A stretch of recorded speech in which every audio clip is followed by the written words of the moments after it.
Hindi pa maibabalik sa buwan ng Hunyo ang petsa ng pasukan sa susunod na school year. Sa pagdinig ng Senado, sinabi ni Education Assistant Secretary Francis Cesar Bringas na malabo pang mangyari ang pasukan sa Hunyo dahil ang schedule ng pasok ngayon ay mula Agosto 29, 2023 hanggang June 14, 2024. Ilang senador ang nagbungkay na ibalik sa Hunyo ang petsa ng pasukan para maging bakasyon ulit ang buwan ng Abril at Mayo na mga panahon na nararanasan ng sobrang tag-init. Tinukoy din ni Senate Committee on Basic Education Chairman Sherwin Gatchalian na kailangan solusyonan ng mabigat din na teaching load ng mga guro dahil may mga lugar na 2 hanggang 3 ang shift ng pasok dahil sa dami ng estudyante pero kulang naman ang classroom.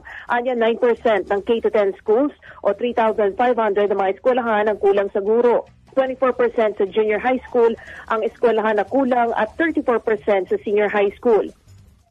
Ayon kay Asik Bringas, kahit 3 shifts ng eskwelahan hanggang 6 na oras lang na magtuturo ang mga guro at may 2 oras sila para sa lesson plan. Nagre-redeploy naman ang DepEd na mga guro mula sa mga eskwelahan na may sobrang guro bagaman challenge anya ang deployment ng mga teachers sa mga lugar na mahirap abutin.